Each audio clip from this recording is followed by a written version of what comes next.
Welcome to my cellar. Man, I really got to do something about that behind me. And I'm in the process for you Patreons. I have started making a personalized tour of my cellar. So I haven't forgotten. And some of you, who depending upon when you saw this, may have noticed that the ass hat was back. But I deleted him. I don't even remember what the hell he said. Okay, now I'm only doing this online because I'm sure that there's been a tragedy in the mail or the shipping.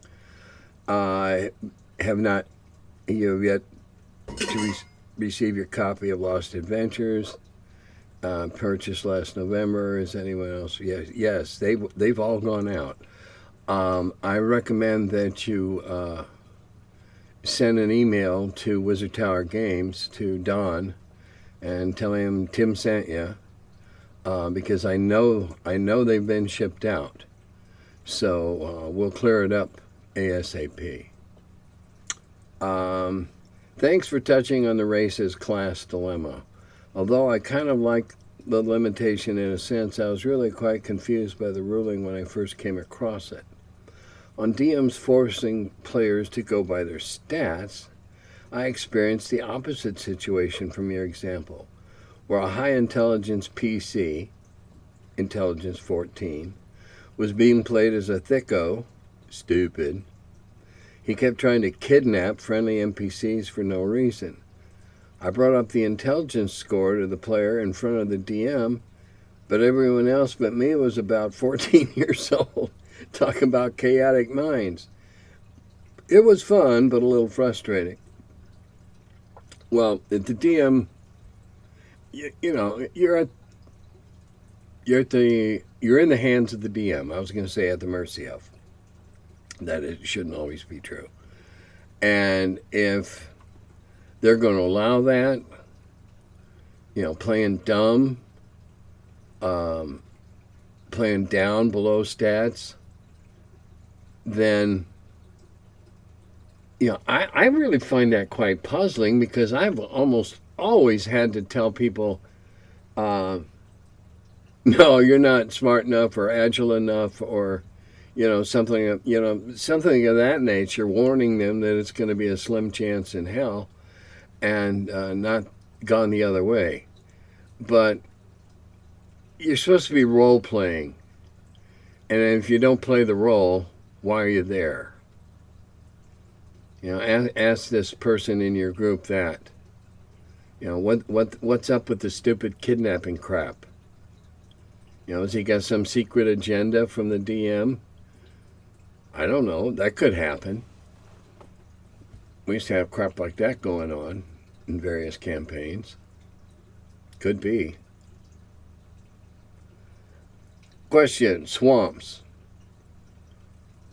are almost NPCs as locations in RPGs, or how does an accidental environment change rank as a hook in itself? Some environments express certain effects upon the PCs. I think swamps, seas, and deserts are clearly in that camp. I agree with you strongly. I'll go on and read the second paragraph. Some DMs I have encountered use hit point loss or penalties to certain actions to help them get across the hazardous nature of certain environments. How do you feel about this approach? What is the important thing to get across about a treacherous environment in gameplay terms? Thanks for your show. Love it. You're welcome. Well, as it happens, I've made a point of writing. One's an enormous adventure that I think might get kickstarted with Olgar Games, like my Weaver Queen did. That is set in the desert. It's set in a hellishly hot portion of a desert. I wrote another one that I published with Eldridge called Island of Arredondo, the Isle of Arredondo, or the Island of Arredondo, set in the jungle. Now, right from the get-go, meaning when they set foot on the shore or, step inside or whatever, I myself believe in severe handicap. We're talking an outdoor adventure here, right? I mean, come on, underground's underground for the most part. So we're talking outdoors here. Now, the average outdoors, so many hexes, depending upon the map you're using. We used to use the old wilderness survival map from Evelyn Hill. But anyway, I make travel slower, bring more food. I make the environment something that has to be dealt with, whether it's the sapping humidity of the jungle, or if it's the desiccating heat of the desert. I work all those things in, and I do it, in the case of the heat in the jungle or heat in the desert, okay, you aren't recuperating as fast. You're slowing down. You're not getting all the points back. There's many ways you can show that you're depleting your body. Same in the jungle. There's many ways you can do it. And subtle ways. I don't have to tell you all the ones you can think of. I'm sure you can think of some that I haven't. But I do believe that terrain as adversary, or terrain as hindrance, is an extremely valid consideration when you're doing a campaign that involves outdoor trekking. Absolutely, I believe in it. Swamps should have stuff that... Swamps, for instance, are a place where I don't have any problem at all heavily populating with, quote, wandering monsters. Giant toads, huge lizards, things of that nature that you won't normally find any other places except in a swamp. So why not?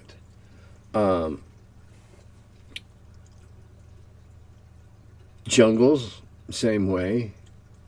Creepers, lianas, strangler vines, insects.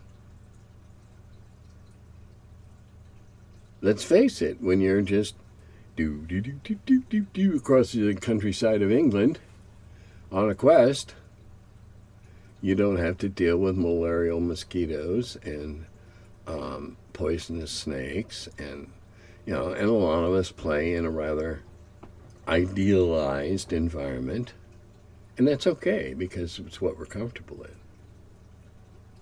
But if you want to throw another obstacle at your players, you darn right, go for the high desert.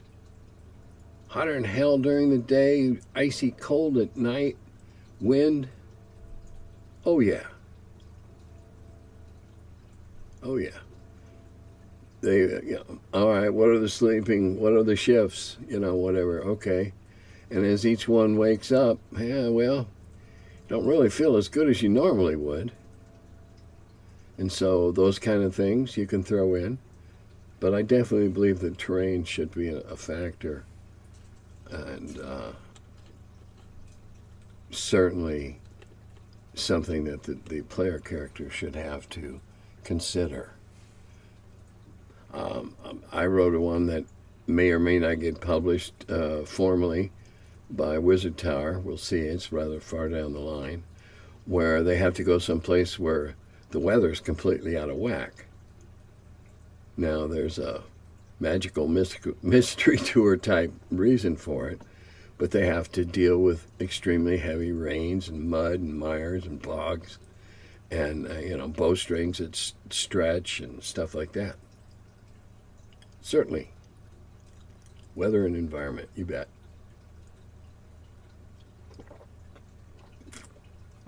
I think I already talked about environment with the whistling wall, the glacier you have to go through.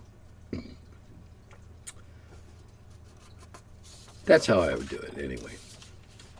Heard so much bad stuff from many people about the Blooms, but surely at some point you, Gary, and Brian must have had some good times together.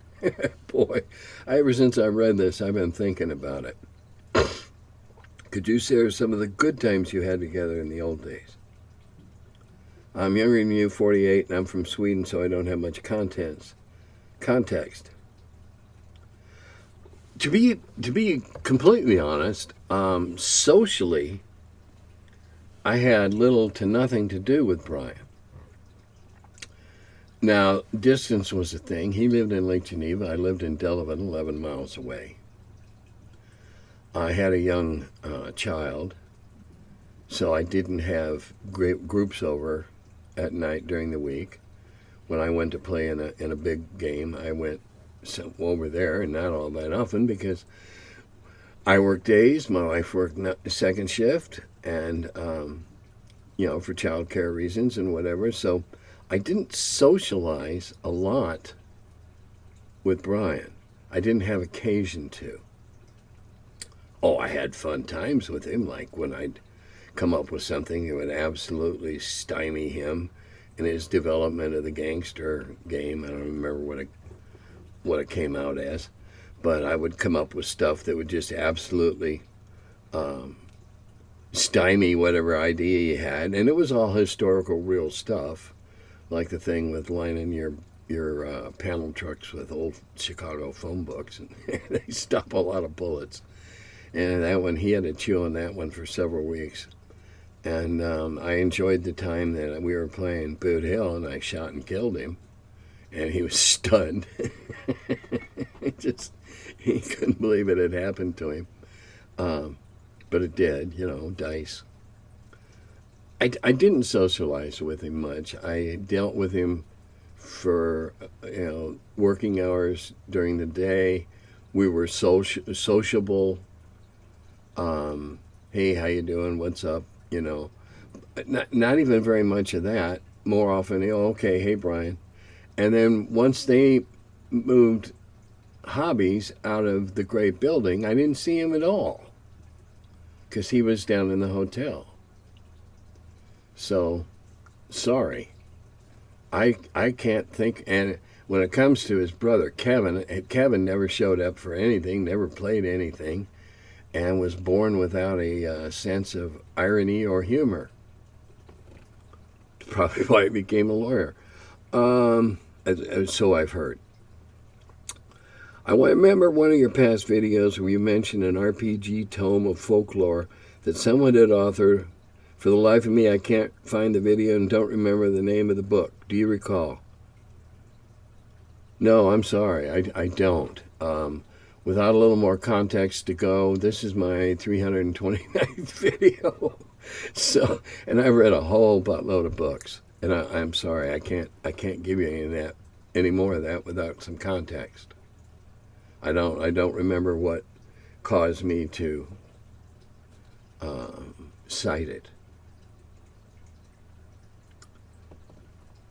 Even in Tolkien, there were, in a sense, two types of elves. Certainly the Hobbit elves were presented a lot less serious than, say, Galadriel and Lord of the Rings. Yeah, there were. And there was the strangest dichotomy going around at first, and that there were wood elves and high elves.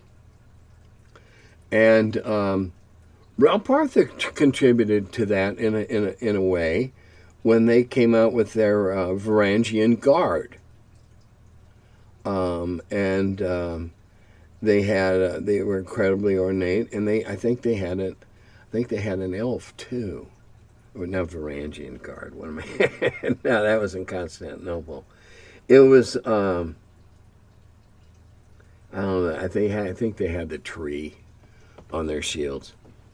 But there were wood elves and there were high elves, and wood elves were somewhat less complex. I don't want to say simpler because they were elves and they had some fey skills and abilities, but somewhat less complex. And they were casting them different ways. High elves were sleek and pointy-eared, and the wood elves were more like, wearing leathers and sneaking around through the trees and, like Robin Hood's elves. But there were some good castings, good sculpts. There were some excellent sculpts. But yeah, there was a dichotomy right from the beginning. Um, and then, all right, another comment. I think Adventures in Middle-earth handled that pretty well, having the subclass of wayward elves, which were more of the trickster chaotic elves, like the ones that trick travelers into the depths of Mirkwood. Well, Adventures. I don't know what Adventures in Middle Earth said, and I don't like what's described there myself personally. There's elves. The original elf, the concept of the elf, was greatly different than what Tolkien did. I mean, crap, let's go back to one of Grimm's fairy tales, The Shoemaker and the Elves. They're little dudes, about 2 feet high, whatever, friendly, helpful. Okay, there's those. Then you can go into some of the other northern, Western European mythology and fairy tales, and they're tricksters, and they change. You put milk out to appease them, or else they'll come in and steal your baby and leave a changeling. Certainly not what Tolkien made them into be. And you got to remember also that when Tolkien wrote those, he was writing a metaphor for the horrors that had gone on in the previous World War, and characterizing some of the countries involved, and he had other motives to portray them the way he did.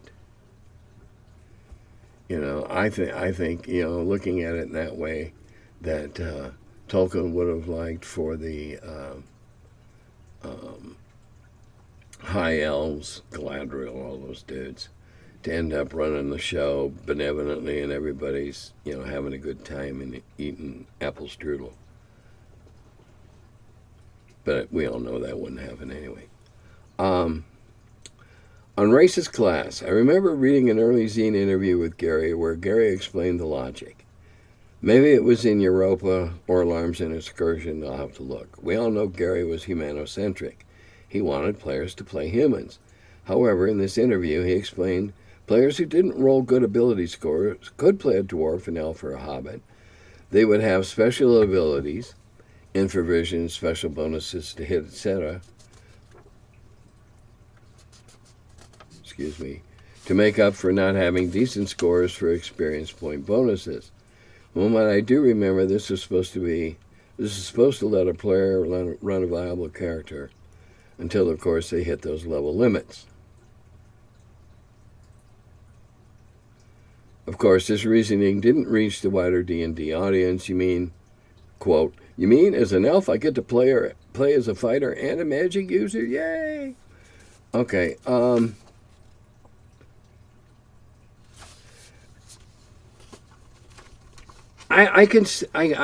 never heard Gary utter those words or those thoughts, but I could certainly see him making something like that. And certainly he was humanocentric, and certainly he really disliked what the elves had become with the Tolkien influence. And it's valid, but it kind of makes the other classes as to be second best, which I'm sure was Gary's intent, but certainly not shared by all the potential players. Certainly not shared. I know people. I ran a dwarf for quite a while. I've never run an elf, but I had a dwarf character for quite a while. Played Lake Geneva in the various pickup games up there, because that's where I acquired him, in a game at Gen Con. So I figured, well, might as well play him. Yeah, you're right on the misinterpretation. Ooh, I get to do both. Well, you're going to be crappy at one or the other, and you're never going to get any better because of base score limitations. Second choice, granted, in holding that humanocentric viewpoint. I don't necessarily hold it. I'm more of a, hey, whatever floats your boat. I prefer to play humans. I played the dwarf because, again, I inherited the character from a Gen Con in Lake Geneva.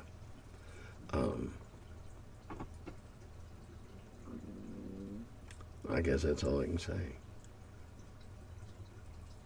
There's always been a power creep in character building, but in my opinion, it launched like a rocket when Unearthed Arcana came out with a stat generation method in that book. Yikes.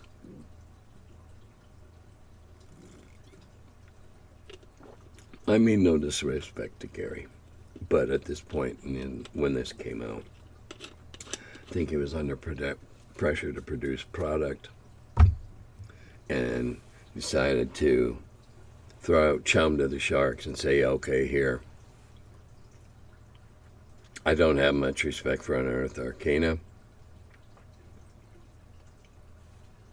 That's it. I really dig your spin on clerics. It just feels proper for medieval and right for me. Might be wrong for some settings, but not mine. And that's cool. And I should broaden that, my interpretation of that. It's prayers and rituals.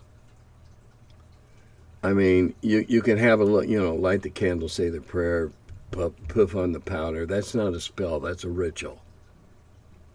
That's a rite. R-I-T-E, rite. Like incense at high Catholic Mass. Part of the ritual. But, you don't have to overthink that. From the same person. I played a baseball game, Stratomatic, maybe, which required you to roll 2d6. The results were read with the lowest die result first. So 1-1, 1-2, 1-6, 2-2, 2-3. I don't believe that was Stratomatic. There were some other baseball games out at one time, but I don't believe that was Stratomatic. Because Stratomatic, you had two cards. I played it for 2-3 years with some avid players, friends here in the area.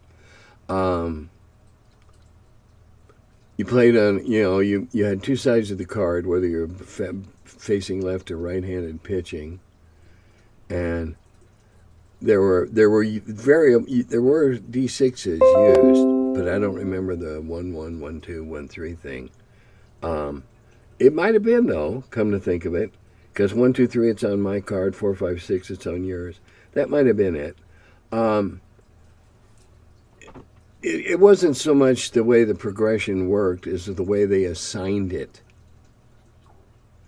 All right. Some of the things that they looked at then that are now normal were clutch hitting, defined as men on base with 2 outs,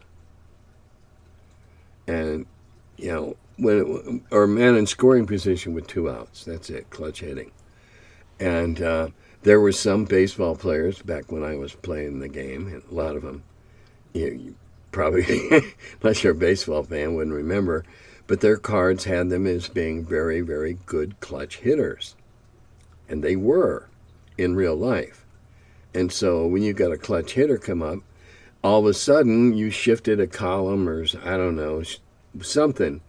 But it made allowance for the fact that when the chips are down, this guy really delivered a lot, frequently. But how the numbers were, doesn't matter anymore. If I play again, I'll know. I was real heavily into it for about 3 years. Built a baseball diamond with light-up bases and stuff to roll dice in. And, oh yeah, we were big in it. As for pirate games, Pirate Borg is fantastic. It will be our October game. Heavy dark magic with voodoo and Pirates of the Caribbean stuff. So it isn't necessarily for everyone. I agree. That would not be for me. What I like, there is a game that I think I misidentified. It's called Dark Seas or Black Seas, and not what I call the Black Sails, the TV show. Yeah, I've seen a couple episodes of the TV show, and one of these days when it's really foul outside, I'll probably sit down and binge a few. But I like sailing games that don't require me to be a sailor. All right, I don't want to know how to read 30 points off the true heading and stuff like this. The game I like has very simple maneuvering rules. The very best explanation of the wind gauge that I have ever seen in any game. And it's mostly formal navies, but you can always paint them up and have fun. Yeah, but let's face it, Pirates is more romantic than, the whole pirate thing only lasted how many decades, and then it was over and gone.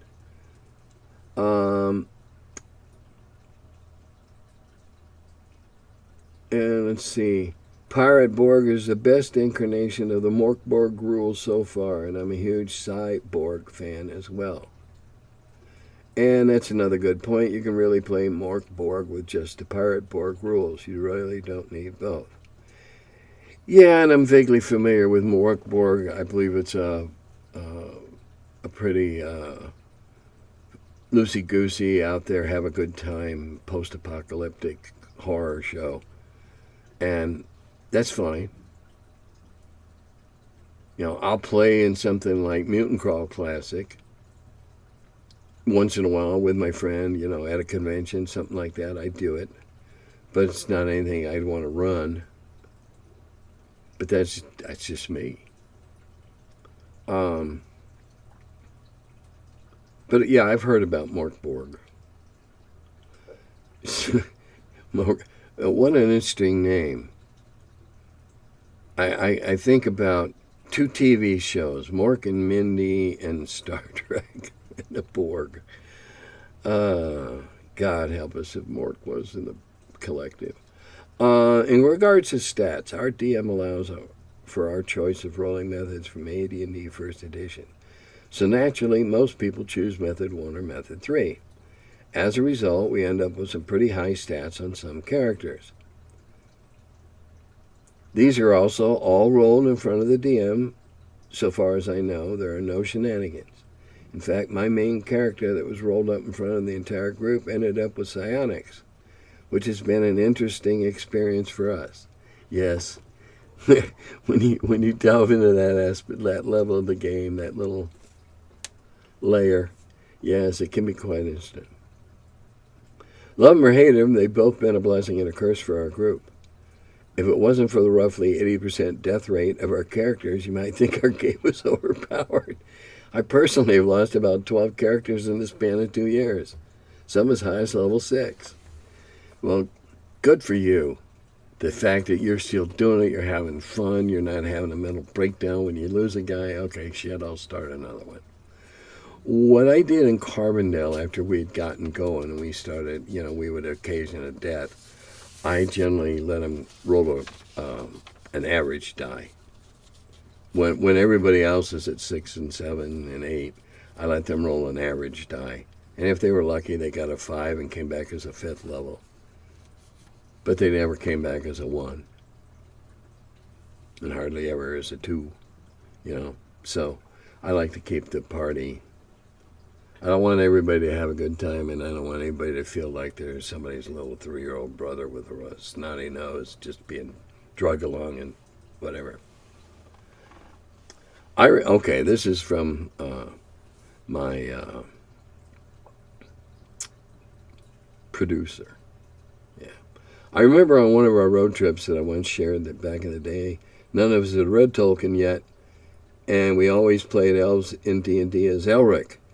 Ezek, the pale fighter, magic user, other, and you told me you were playing it exactly right. Yes, I did. And as I have now stated many times since I made that rash statement, there is no one right way. What was really right here is they had all agreed upon, okay, this is what our elves are going to be. Cool. And so, all right, I would rather have seen, Elric, but not really, because he was so damn powerful. And then along came Drizzle with his 2 swords, another out of control elf.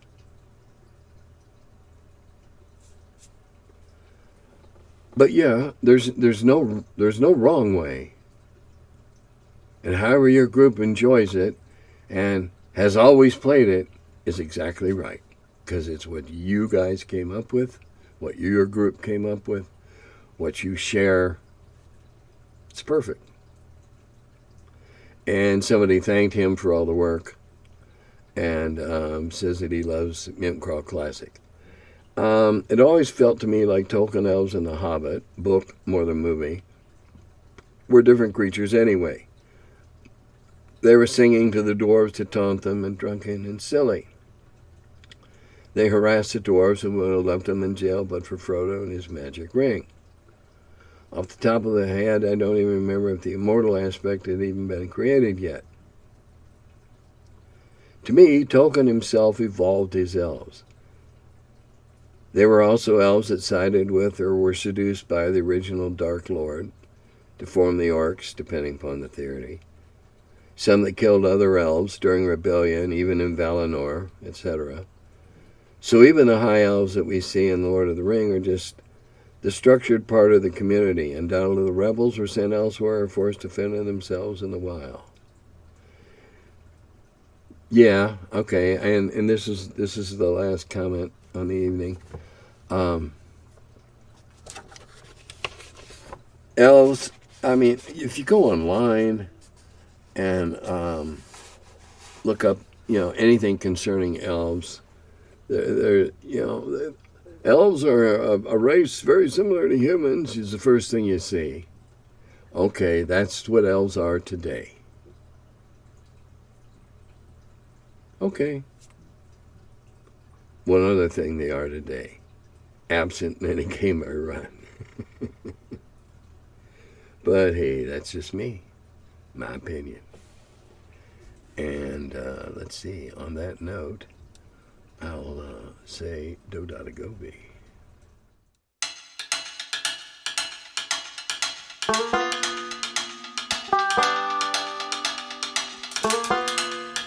Hello, and welcome to my cellar.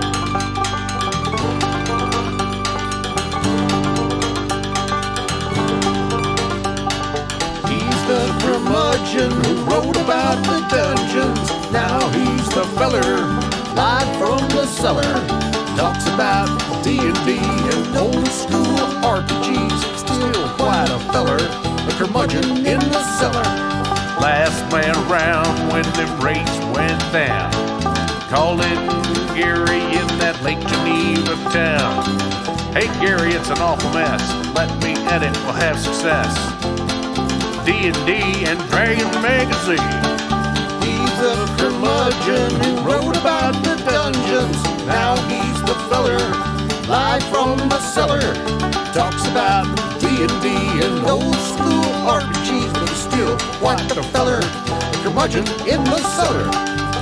Magic missile, it's a mortar shell. Make it hit in the first level spell. Brought psionics to the game to attack that wizard's brain. DSR and fantasy, collection of micro armory, Titan with tramp under a tree, high as could be. He's the Curmudgeon who wrote about the dungeons. Now he's the feller, live from the cellar. Talks about D&D and old school RPGs, but he's still quite the feller, the Curmudgeon in the cellar. Still quite the feller, the Curmudgeon in the cellar.